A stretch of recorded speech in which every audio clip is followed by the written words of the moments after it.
مانے جو خبر نبی یعنی نبا خبر جو دے رہے ہیں اللہ کی، اللہ تعالیٰ کی طرف سے کہ تم کو اس دنیا میں جو بھیجا گیا ہے تو یہ دنیا دارالعمل ہے اور امتحان ہے، دارالامتحان ہے، اور تم یہاں امتحان کے لیے بھیجے گئے ہو، ٹیمپررلی بھیجے گئے ہو، اور تم نے جو یہاں اللہ کے حکم کے مطابق عمل کیا وہی عامل الصالحات ایمان صالح کہلائے گا، اور جو اس ایمان کے بعد ماننے کے بعد ایمان صالح لے کر آئے گا اس کو پھر ہم جو ہے ڈے آف ججمنٹ جو ایک دن ہم نے رکھا ہے جزا اور سزا کا، اس دن پھر ہم فیصلہ کریں گے کہ کس کے لیے ہم نے نعمتیں تیار کی ہیں اور کس کے لیے ہم نے دوزخ کی سزا رکھی ہے۔ تو جو لوگ بھی ایمان اور عمل صالح کی زندگی اختیار کریں گے وہی فلاح پائیں گے، اور جو لوگ یہ راہ اختیار نہیں کریں گے یعنی ایمان لا کر اور عمل صالح کی زندگی اللہ کے حکم مطابق زندگی بسر نہیں کریں گے، وہ بالآخر تباہی کے کھڈ میں جا کے گریں گے، تباہی کا کھڈ یعنی جہنم، اور اپنے اس انجام کے وہ خود ہی ذمہ دار ہیں۔ اور اسی بات کو پھر اللہ تعالیٰ نے سورہ علق میں بیان فرمایا کہ جس طرح آپ صلی اللہ علیہ وسلم پر قرآن اترا اقرا بسم ربک الذی خلق، یعنی علم کی نعمت عطا فرمائی اللہ تعالیٰ نے، اقرا پڑھو، علم ہی ایسی چیز ہے جس سے انسان کو پتہ چلتا ہے، معلوم ہوتا ہے کہ کیا صحیح ہے اور کیا غلط، کیا حق ہے اور کیا باطل۔ تو علم سے اگر دور رہو گے تو جہالت کے گھڑے میں گر جاؤ گے۔ تو قریش اور ان کے لیڈر جو تھے وہ یہی چال چل رہے تھے کہ خوب خوب نبی کریم صلی اللہ علیہ وسلم پہ جو وحی الہی اتر رہی ہے اس کو ایک ہنگامہ، ایک شور تھا کہ نہ سنو اس کو، لوگ اس سے قریب بھی نہ جائیں، اس کے لیے خوب جب قرآن پڑھا جائے تو خوب شور مچایا جائے، یا پھر جیسے سورہ لقمان میں ہے کہ ان میں سے کچھ لوگ ایسے ہیں جو جا کر لہو الحدیث خرید کے لاتے ہیں۔ لہو الحدیث یعنی ہر وہ چیز، ہر وہ کام، ہر وہ فعل جو انسان کو اللہ کی نصیحت سے یعنی کتاب اللہ سے دور کر دے، ہر ایسا عمل۔ اور آج کل تو بے پناہ آپ کو پتہ ہے ایسی چیزیں ہیں ہمارے سامنے، ہمارے ہاتھوں میں، ہمارے ارد گرد موجود جو اللہ کی کتاب سے غافل کرتی ہیں، غفلت میں ڈال دے، دور کر دے، ٹائم ہی نہیں ہے، فرصت نہیں ہے۔ تو خوب خوب اللہ تعالیٰ نے سورہ علق کے اندر ہر ایسے انسان کو، قریش اور پھر ان کے جو لیڈر تھے، اور پھر اس کے بعد ہر قیامت تک ہر اس انسان کو تنبیہ فرمایا کہ تم یہ کون سی سیدھی راہ اختیار کرنے کے بجائے الٹی چال چل رہے ہو۔ تم کو تو اللہ تعالیٰ نے اپنے فضل سے نوازا کہ تمہیں جب دنیا میں بھیج دیا تو بھیجنے کے بعد ایسے ہی نہیں چھوڑ دیا کہ تم بھٹکتے پھرتے، تمہاری رہنمائی کے لیے ہم نے قرآن اتارا، ہدایت کا ایک صحیفہ اتارا، لیکن تمہاری سرکشی کا حال یہ ہے کہ اللہ کا وہ بندہ یعنی نبی کریم صلی اللہ علیہ وسلم تمہارے لیے ایمان اور عمل صالح کی راہ کھول رہے ہیں، لیکن تم ان کے جانب دشمن بن کر اٹھ کھڑے ہوئے ہو۔ یاد کیجئے ہم نے اس میں جو آیت پڑھی تھی سورہ علق کے اندر کہ ارائیت الذی ینہا عبدا اذا صلی ارائیت ان کان علی الہدی او امر بالتقوی، یعنی نبی کریم صلی اللہ علیہ وسلم کی طرف اشارہ ہے کہ ایک آدمی نماز پڑھ رہا ہے، اللہ کے آگے جھکا ہوا ہے، ٹوٹلی سرنڈر ٹو گاڈ ہے، ہدایت اور رہنمائی کے راستے پر ہے، تقوی ہے اس کے اندر، لوگوں کو بھی تقوی کے راستہ دکھا رہا ہے، اور تم کر کیا رہے ہو اس کے ساتھ؟ ارائیت ان کذب وتولی، اس کی ساری ڈیٹیل پیچھے ہم لوگ کر چکے ہیں۔ علم یعلم بان اللہ یرا، کیا تم نہیں جانتی کہ اللہ تمہیں دیکھ رہا ہے؟ کلا لئن لم ینتہی، اگر تم نہیں وہ رکتا ہے، نسفم بناسیہ، تو ہم سر کی چوٹی سے پکڑ کے اس کو گھسیٹیں گے، ناسیۃ کاذبۃ خاطیہ، تو یہ پوری ہم نے پچھلی دفعہ کیا تھا۔ اور پھر اس کے ساتھ سورہ قدر تھی جس میں علم کی اہمیت بیان فرمائے گی کہ وہ علم جس سے تم اتنی طغیانی سرکشی برت رہے ہو، تمہارے جس کو پڑھنے کا، سیکھنے کا، سننے کا ٹائم نہیں تمہارے پاس، وہ علم جس رات میں اتارا گیا، وہ رات اتنی ویلیوبل ہے، اتنی قیمتی وہ رات ہے کہ اس کی عبادت، اگر اس میں تم عبادت کرتے ہو تو وہ عبادت جو ہے وہ 1000 مہینوں کی عبادت کے برابر ہے۔ تو وہ رات جب اتنی ویلیوبل ہے، اتنی قیمتی ہے، تو وہ کتاب یعنی وہ علم جو اس رات میں اتارا گیا وہ کتنا ویلیوبل ہوگا۔ تم اس کی قدر و قیمت پہچانتے نہیں ہو، تم اس کو قدر تو کرو، تم پہچانو تو صحیح کہ تم کو اللہ نے کس نعمت سے نوازا، نعمت عظمیٰ سے نوازا ہے۔ سبحان اللہ، اللہ اکبر۔ اور پھر اس کے آگے سورہ آگے بینہ تھی کہ جو اللہ تعالیٰ فرماتے ہیں ان الذین کفروا من اہل الکتاب والمشرکین منفکین حتی تأتیہم البینہ، بینہ روشن نشانی ان کے پاس آ گئی یعنی قرآن، لیکن جھٹلا رہے ہیں، خوب خوب جھٹلا رہے ہیں۔ تو جو جھٹلائے گا، اللہ تعالیٰ نے فرما دیا ان الذین کفروا من اہل الکتاب والمشرکین فی نار جہنم خالدین فیہا اولئک ھم شر البریہ، یعنی جو اللہ کی کتاب کا، اللہ کی طرف سے آئے ہوئے علم حقیقت کا انکار کرتے ہیں، اور جو قرآن کا علم اللہ کی طرف سے لے کر آئے تمہارے پاس یعنی رسول، اس کا انکار کرتے ہیں، خوب خوب تکلیفیں پہنچاتے ہیں، تو وہ یاد رکھیں وہ شر البریہ ہیں، یعنی بدترین خلائق ہیں۔ لیکن وہ لوگ جو اس کو مانتے ہیں، ایمان لاتے ہیں، ان الذین آمنوا وعملوا الصالحات، اور ماننے کے بعد اس کے مطابق اللہ کو راضی کرنے والے اعمال کرتے ہیں، اللہ تعالیٰ فرماتا ہے اولئک هم خیر البریہ، وہ بہترین خلائق ہیں۔ یہ ساری صورتیں امید ہے آپ کو یاد آ رہی ہوں گی، ہم لوگ پیچھے سے کر کے آ رہے ہیں۔ میرے اللہ تعالیٰ میری نیت جانتا ہے کہ ہم نماز میں اس کو جب ان صورتوں کو سمجھ کر پڑھیں گے تو یقیناً ہمارے اندر تقویٰ کا جو ایک کیفیت ہوتی ہے وہ بڑھے گی انشاءاللہ۔ اور اسی لیے یہی میرا ایم ہے کہ ہم جو ہے یعنی میری یہ بہرحال خواہش ہے دلی کہ ہم قرآن کو سمجھ کے نماز میں پڑھیں تاکہ ہمارے اندر جو ہے وہ تبدیلی آئے اور ہم اللہ سے قریب ہوں۔ آمین ثم آمین۔ تو بہرحال یہ ساری صورتیں امید ہے آپ کو سمجھ میں آ گئی ہوں گی کہ سورہ 3، اب سورہ پھر علق، سورہ 3 کے بعد علق، اس کے بعد قدر، اور اس کے بعد بینہ، یعنی ساری صورتیں آپ دیکھ لیجئے کیسے سے جڑی ہوئی ہیں۔ اور جو کتاب اللہ کی قدر کرے گا، کتاب کو پڑھے گا، سمجھے گا، اس کے مطابق زندگی بسر کرے گا، وہ احسن تقویم کے سارے تقاضوں کو پورا کر سکے گا۔ لیکن جو اللہ کی کتاب سے دور ہو جائے گا، جہالت کے اندھیروں میں بھٹکتا پھرے گا، خوب خوب اللہ کے حکم کی نافرمانی کرے گا، وہ پھر اسفل سافلین ہو جائے گا۔ یہی سورہ 3 کے اندر بیسیکلی اللہ تعالیٰ سے جو ہے فرما رہا ہے۔ امید ہے بات سمجھ میں آ رہی ہوگی کہ سورہ 3 میں اللہ تعالیٰ نے واضح فرما دیا کہ تم آج کتاب اللہ سے دور ہو، علم حقیقی سے دور ہو، بھول گئے ہو کہ ڈے آف ججمنٹ کا دن ہے۔ تو ڈے آف ججمنٹ ہے، فیصلہ جس طرح دنیا میں جو حاکم ہیں وہ انہوں نے ایک وہ قانون بنتا ہے، اس کے مطابق لوگ قانون کے مطابق زندگی بسر کرتے ہیں، اور جو اس قانون سے زندگی بسر نہیں کرتے ان کی پکڑ ہوتی ہے، ان کو سزا ملتی ہے۔ اللہ تعالیٰ تو سب حاکموں سے بڑھ کر بڑا حاکم ہے، تو اس نے بھی انصاف کے تقاضوں کو پورا کرنے کے لیے ایک دن ایسا رکھا ہے کہ جو اس کے حکم کے مطابق اپنی زندگی کو بسر کرے گا اس کو اللہ جزا دے گا، بہترین جزا، اور جو اس کے حکم کے مطابق نہیں زندگی بسر کرے گا اس کو سزا دے گا۔ تو سورہ 3 جو ہے اس کا بہرحال یہی سبجیکٹ ہے۔ امید ہے بات سمجھ میں آئی ہوگی۔ شروع کرتے ہیں سورہ 3 کو، مکی سورج میں ٹوٹل آیات 8 ہیں اور 1 رکوع ہے۔ 7 اللہ تعالیٰ کے نام سے نہایت مہربان اور بڑا رحم فرمانے والا ہے۔ قسم، واو جو ہے حرف قسمیہ ہے، قسم کھائی جا رہی ہے، واو قسم، قسم ہے 3 انجیر کی، 3 انجیر کو کہتے ہیں، اور بہت شوق سے لوگ کھاتے ہیں انجیر کو، انجیر کے بڑے فوائد ہیں۔ اور یہاں پہ تھوڑا سا اس پھل کو میڈیکلی بھی بتاتی چلوں کہ اس کے میڈیکلی بہت زیادہ، بلکہ یہ دونوں پھل جو ایک ساتھ جن کا تذکرہ ہے، تین اور زیتون، 3 انجیر، واو حرف قسم، جیسے میں نے آپ کو بتایا واو یہاں پر قسم کے لیے استعمال ہو رہا ہے۔ جیسے میں نے پہلے آپ کو بتایا ہے کہ عرب میں عادت تھی قسم کی بات قسمی کے لیے استعمال ہوتا تھا، واللہ تعالیٰ، تو قسم ہے 3 انجیر کی، والزیتون، واو اور زیتون، زیتون کی۔ تو یہ 3 اور زیتون یہ دونوں جو ہے میڈیکلی بہت فائدہ مند ہیں۔ اور اس کا انجیر جو ہے یہ تو شوگر میں بھی اگر کھائی جائے، اس کی مٹھاس جو ہے شوگر کے لیے بالکل نقصان دہ نہیں ہے، بلکہ یہ انسولین جو ہے جو چاہیے ہوتی ہے اس کو بھی پرووائڈ کرتا ہے باڈی کو۔ جن کو کانسٹیپیشن رہتا ہے وہ اگر انجیر کا استعمال کریں تو کانسٹیپیشن کی تکلیف کو بالکل ختم کر دیتا ہے انجیر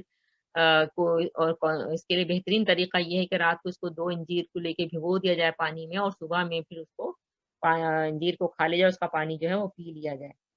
تو یہ بہت سے فوائد جو ہیں انجیر جو ہے وہ جسم کو آپ کے پہنچائے گا۔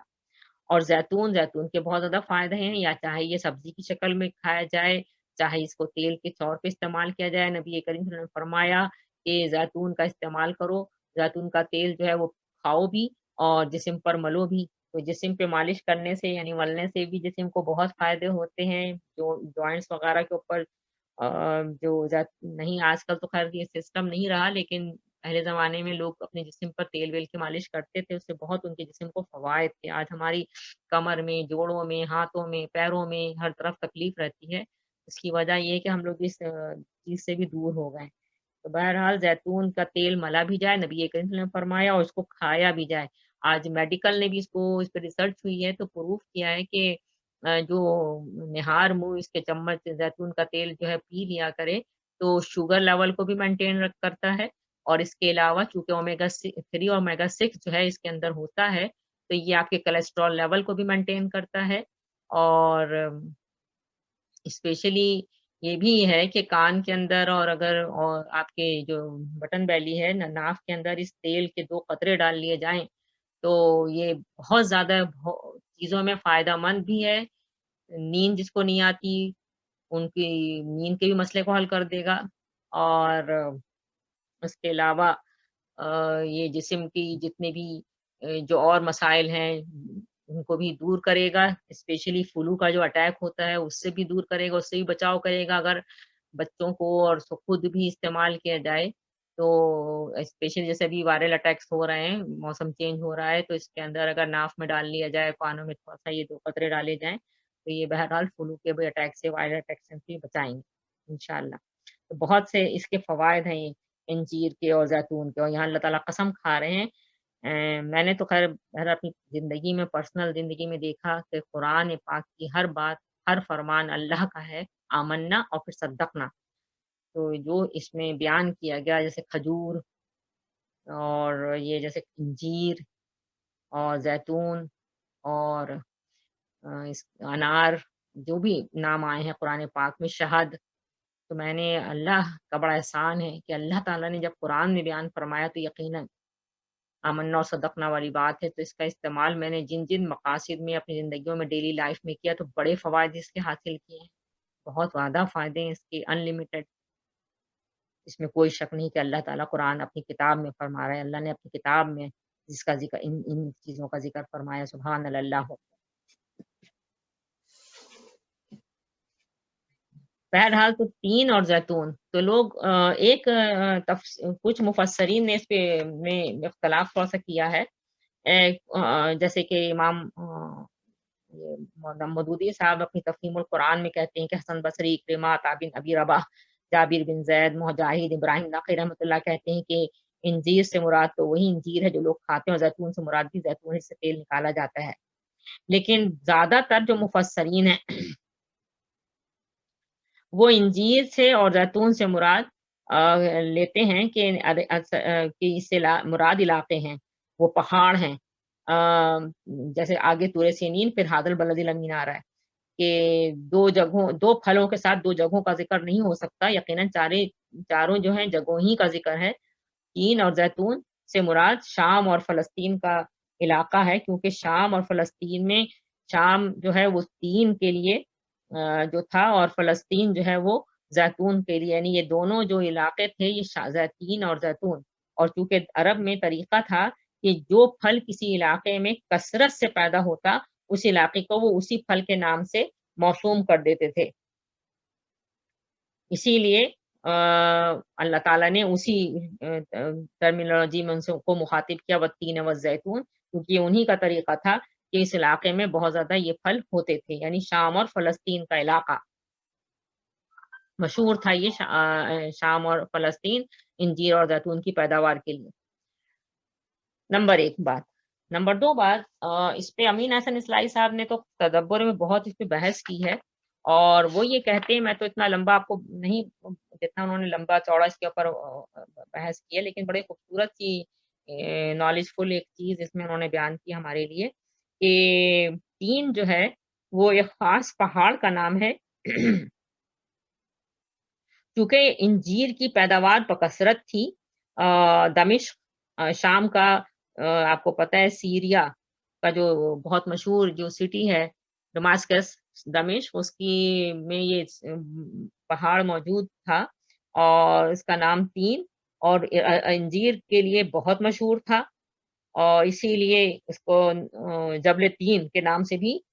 جانا جاتا ہے، اور اس سے انہوں نے مراد لیا ہے کہ تین سے مراد جو ہے ہو سکتا ہے جبل تین وہی کوہ جودی ہے،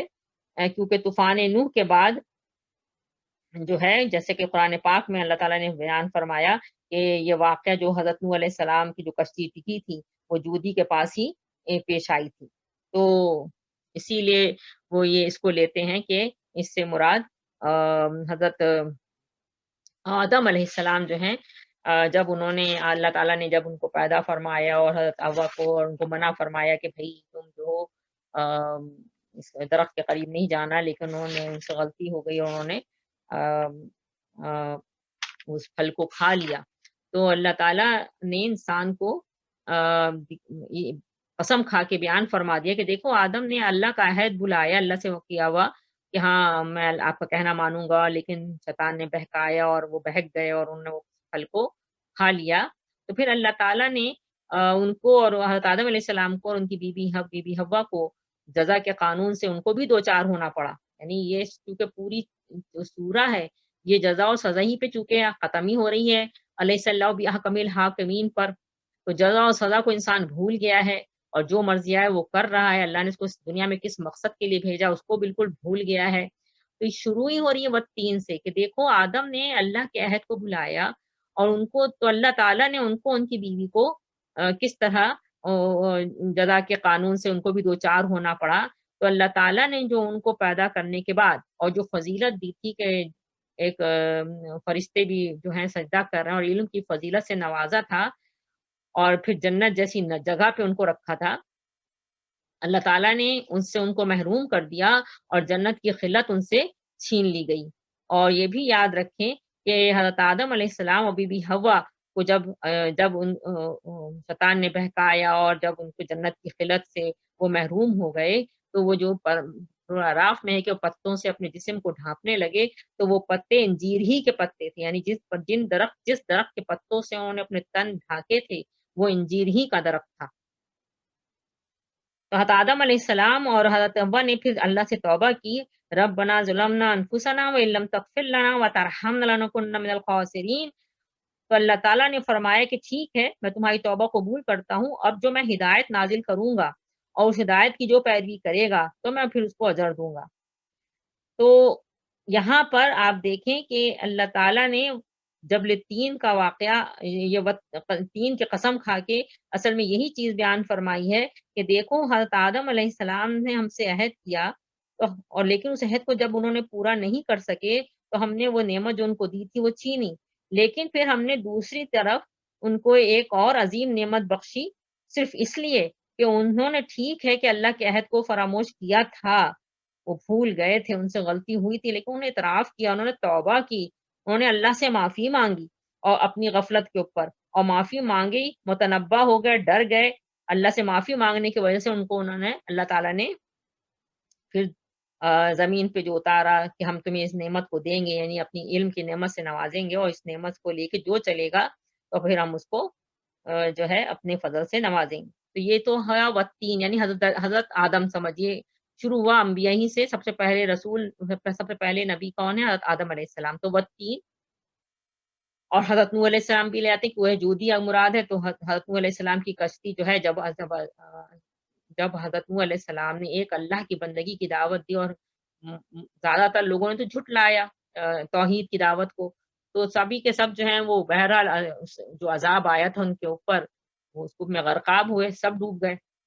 لیکن جو ایمان لائے تھے وہی بچے تھے۔ تو وہ جو کشتی جس میں وہ سوار تھے وہ کشتی اسی جودی کے پہاڑ پر ٹکی تھی۔ تو آدم ثانی بھی حضرت نوح علیہ السلام کو کہا جاتا ہے، تو حضرت آدم لیجئے یا حضرت نوح علیہ السلام کو آدم ثانی کے حد سے لیجئے، تو والتین مراد یہاں پر یہ ہو گئی۔ پھر آگے آتا ہے والزیتون تو زیتون سے مراد جو ہے وہ جبل زیتون لیا گیا ہے۔ جبل زیتون حضرت عیسیٰ علیہ السلام کی دعوت اور عبادت کے مرکز کی حیثیت سے بہت مشہور جبل زیتون، زیتون کی پیداوار اس علاقے میں بہت زیادہ تھی اور اس لیے یہ مشہور ہوا یہ پہاڑ جبل زیتون کے نام سے۔ انجیل کا جو ایک باب ایک لوقا مشہور ہے، 4 انجیلیں بہت مشہور ہیں، لوقا، متی، اس میں ایک لوقا ہے، اس کے اندر حضرت عیسیٰ علیہ السلام کی اس کا ذکر آیا ہے کہ وہ ہیکل میں تعلیم دیتا تھا، انہیں عیسیٰ علیہ السلام کے بارے میں کہ دن میں وہ ہیکل سے مراد ہیکل سلیمانی تعلیم دیتا تھا اور رات میں نکل جاتا تھا اور اس پہاڑ یعنی جبل زیتون پر شب بسر کرتا تھا جس کا نام کوہ زیتون ہے۔ یعنی یہ چیز کوہ زیتون کا تذکرہ لوقا انجیل میں موجود ہے۔ حضرت عبداللہ ابن عباس رضی اللہ عنہ اور حضرت کعب رضی اللہ عنہ سے روایت ہے کہ زیتون سے مراد بیت المقدس، اور قتادہ رحمۃ اللہ علیہ کہتے ہیں کہ زیتون وہ پہاڑ ہے جہاں بیت المقدس واقع ہے۔ تو کوہ زیتون جو ہے اس سے بھی اللہ تعالیٰ جو یہ آخری آیت جو بھی ہم نے پڑھی، علیہ اللہ بحکم الحاکمین، کہ جزا و سزا ہی مراد ہے، یعنی حضرت عیسیٰ علیہ السلام جو ہیں وہ اسی پہاڑ پر جاتے ہیں، وہیں پہ شب بسر کرتے ہیں، وہیں پر عبادات میں مصروف رہتے ہیں۔ تو یہ جو پہاڑ ہے، جیسے نبی کریم صلی اللہ علیہ وسلم غار حرا میں جاتے تھے، تو اسی پہاڑ پر اللہ تعالیٰ نے اپنی شریعت جو تھی یہود سے چھینی، اور حضرت ابراہیم علیہ السلام کی جو شاخ ہے یعنی حضرت عیسیٰ علیہ السلام کے حوالے فرمائی، کیونکہ وہ اس کی جو تقاضے تھے ایمان کے اس کو پورا نہیں کر رہے تھے۔ ایک روز آپ جب وہاں پر جاگ کر اپنے رب سے دعا کر رہے ہیں، تو ان کی جو قوم تھی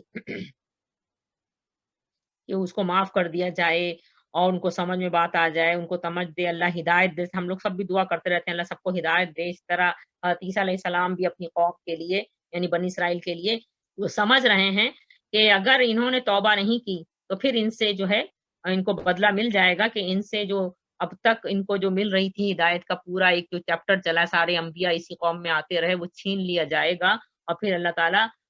دوسری جو ہے اس کے سلسلے کے حوالے کر دے گا۔ اور یہی ہوا پھر، وہ تو اپنا دعا کرتے رہے، پوری رات انہوں نے عبادت میں وقت گزارا، اور اللہ سے یہی دعا کرتے رہے کہ ان کی جو قوم بنی اسرائیل ہے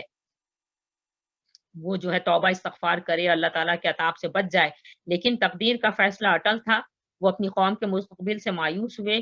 جب آپ کو پتا چلا کہ یہ آپ کے قتل کے در پہ ہیں، تو اس بات سے آپ کو اور بھی زیادہ غم ہوا، اور آخر جو اس بات کا آپ کو غم تھا وہی ہوا، اللہ تعالیٰ کی لعنت ان پر ہو گئی، اور اللہ تعالیٰ نے پھر اپنی امانت جو تھی ان سے لے کر دوسروں کے حوالے کر دی۔ حضرت عیسیٰ علیہ السلام اپنی قوم کے لوگوں سے کہتے ہیں کہ تم نے کتاب مقدس میں کبھی نہیں پڑھا کہ جس پتھر کو معماروں نے رد کیا وہی کونے کے سرے کا پتھر ہو گیا، یعنی وہی والے فرمان ہے جو نبی کریم صلی اللہ علیہ وسلم نے فرمایا کہ ایک محل ہے جس کی ایک اینٹ باقی رہے گی، وہ اینٹ میں ہوں۔ یہ خداوند کی طرف سے ہوا، اور ہماری نظر میں یہ عجیب ہے۔ پھر حضرت داؤد علیہ السلام کو زبور ملتی ہے، زبور میں بھی حضرت عیسیٰ علیہ السلام کے حوالے سے کہ میں تم سے کہتا ہوں کہ خدا کی بادشاہی تم سے لے لی جائے گی، اور اس قوم کو جو اس کے پھل لائے دے دی جائے گی، اور جو اس پتھر پر گرے گا وہ ٹکڑے ٹکڑے ہو جائے گا، لیکن جس پر وہ گرے گا اس کو پیس ڈالے گا۔ مراد نبی کریم صلی اللہ علیہ وآلہ وسلم ہے۔ تو یہود سے یہ آسمانی بادشاہت چھینے جانے کا واقعہ کوہ زیتون ہی پر پیش آیا تھا۔ تو امید ہے بات سمجھ میں آئی ہوگی۔ پورے تین سے مراد حضرت آدم علیہ السلام، حضرت نوح علیہ السلام، پھر زیتون حضرت عیسیٰ علیہ السلام۔ اچھا، دونوں کا تذکرہ ساتھ آیا، جبکہ طور سینین حضرت موسیٰ علیہ السلام کا ذکر بعد میں آ رہا ہے۔ بس طور سینین کو ہم لوگ لے لیتے ہیں۔ طور سینین بھی جو ہے طور سینا آپ کو پتہ ہی ہے، یہ وہ مشہور پہاڑ ہے جس کا ذکر قرآن پاک میں بار بار آیا ہے، اور یہاں پہ طور سینین ہے، مراد وہی ہے کوہ سینا۔ اور یہ مصر سے جب نبی حضرت موسیٰ علیہ السلام جو ہے مدین سے مصر کی طرف واپس آ رہے ہیں، تو راستے میں جو ہے ان کو پڑتا ہے، یعنی اگر ہم کہیں تو یہ جو پہاڑ ہے یہ مصر سے مدین کے راستے پر، یا پھر اس کو کہیں مدین سے مصر کے راستے پر، یعنی بہرحال یہ اس راستے میں یہ پہاڑ آتا ہے۔ اور اسی پہاڑ کی جو اس کا جو وادی تھا اس کا نام تو طوا ہے، مشہور ہے، یہ قرآن پاک میں بھی اس کا ذکر ہے وادی طوا کا۔ اور جو پہاڑ کی چوٹی تھی وہ طور کے نام سے مشہور تھی، وہی کوہ طور جس پر حضرت موسیٰ علیہ السلام کو اللہ تعالیٰ نے بلایا، اور پھر ہم کلامی کے بھی شرف سے 2 بار نوازا، اور شریعت جو 10 کمانڈمنٹس ہیں وہ بھی یہیں پر تختیوں پہ آپ کو عطا فرمائی گئی۔ تو وہ طور سینی، امید ہے بات سمجھ میں آئی ہوگی۔ تو یہاں پہ اللہ تعالیٰ نے اپنا وعدہ جو بنی اسرائیل سے کیا تھا وہ پورا فرمایا، کہ اللہ تعالیٰ نے ان کو جو تھی نعمت سے نوازا، فرعون کی غلامی سے نجات دی، اور پھر اللہ تعالیٰ نے ان کو اپنی شریعت سے بھی نوازا۔ لیکن ظاہر بات انہوں نے اس کو جب پورا نہیں کیا، حضرت عیسیٰ علیہ السلام کے وقت میں جو کچھ بھی کیا، تو پھر اللہ تعالیٰ نے حضرت عیسیٰ علیہ السلام کو جس طرح انہوں نے واقعہ ہم لوگ سورہ آل عمران میں پڑھ ہی رہے ہیں، وہ پورا ڈیٹیل میں وہاں بھی میں دہراؤں گی نہیں، وقت بھی جائے گا۔ تو پھر آپ صلی اللہ علیہ وسلم کی طرف پھر اللہ تعالیٰ نے بہرحال وہ نبی کریم، اسی لیے مکمل ہو رہا ہے آیت نمبر 3، وَهَٰذَا الْبَلَدِ الْأَمِينِ، یعنی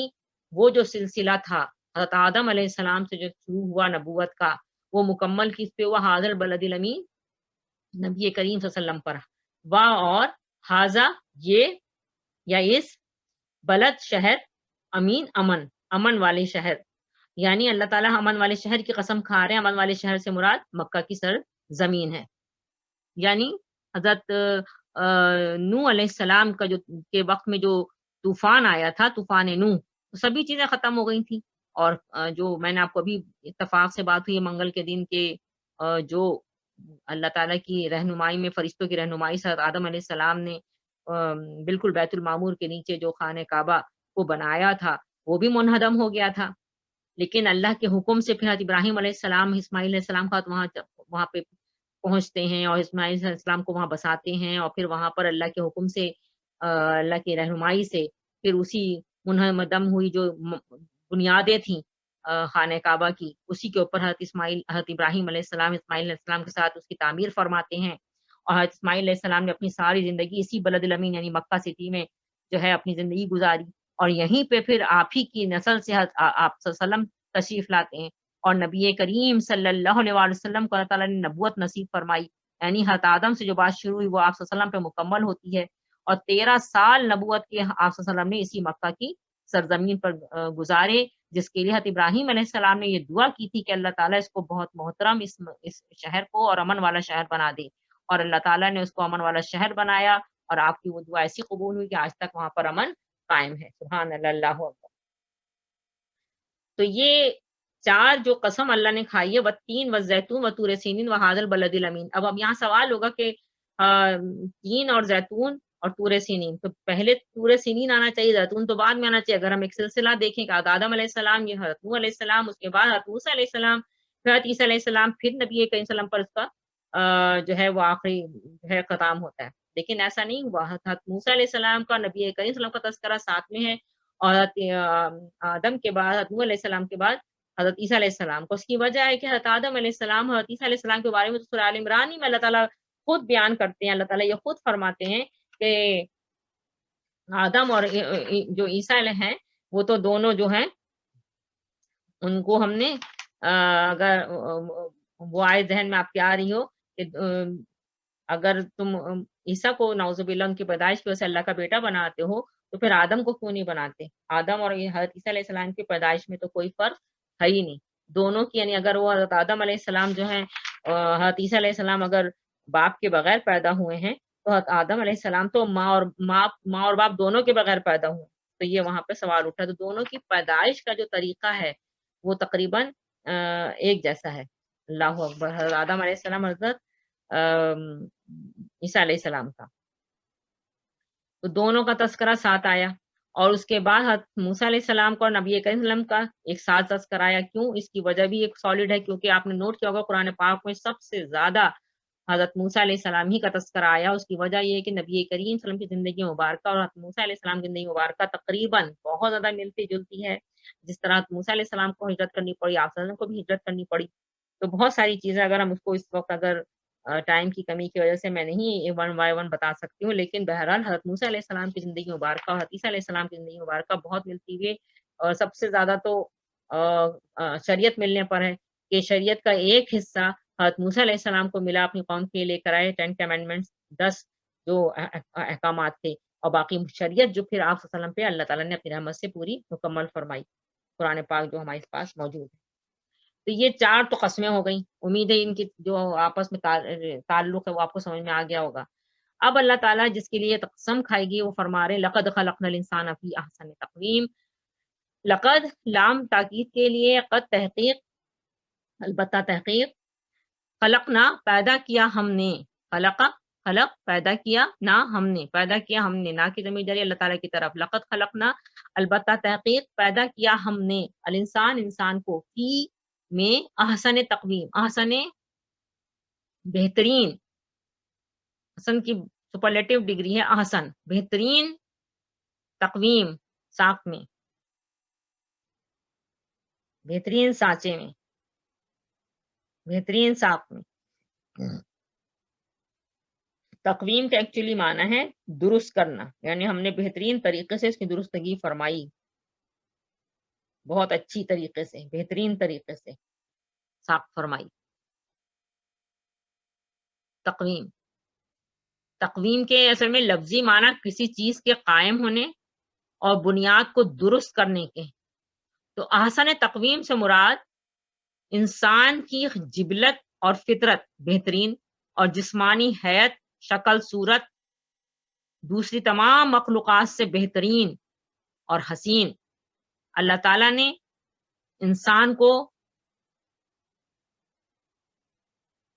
بولنے والا بنایا، سننے والا بنایا، دیکھنے والا بنایا، عقل دیکھ کے بہت ہی زیادہ عاقل، مدبر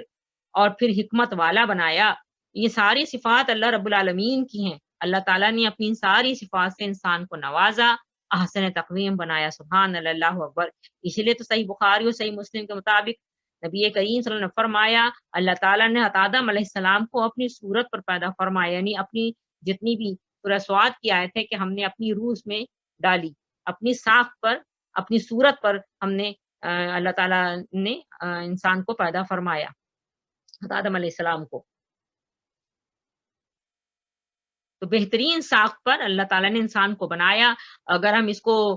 تھوڑا سا اور ایکسپلین کریں تو غور کریں، دیکھیں اور مخلوقات کے مقابلے میں انسان ایک تو سیدھا جسم دیا گیا، بہترین جسم سے اس کو نوازا گیا۔ سورہ انفطار کی آیت ہے کہ اللہ تعالیٰ نے بہترین ساخت سے انسان کو نوازا ہے، اس میں فعدلک یعنی اس کی ناک نقشہ سب جو ہے بہترین خوبصورت ترین بنایا اللہ تعالیٰ نے۔ پھر دوسری چیز اللہ تعالیٰ نے اس کو عقل اور شعور کی نعمت سے نوازا، اور مخلوقات کے مقابلے میں اگر غور کیا جائے تو عقل اور شعور کی نعمت سے نوازا گیا انسان۔ پھر علم کی نعمت اللہ تعالیٰ نے اس کو عطا فرمائی۔ پھر اللہ تعالیٰ نے اس کو ملائکہ جو نورانی مخلوق ہے اس سے سجدہ کروایا، یعنی جتنی مخلوقات ہیں وہ سجدہ کر رہی ہیں انسان کو۔ اور پھر اللہ نے حکم دیا تھا کہ سجدہ کرو، اسی جبھی تو وہ جنوں میں سے تھا، شیطان اسے نہیں کیا، لیکن ملائکہ نے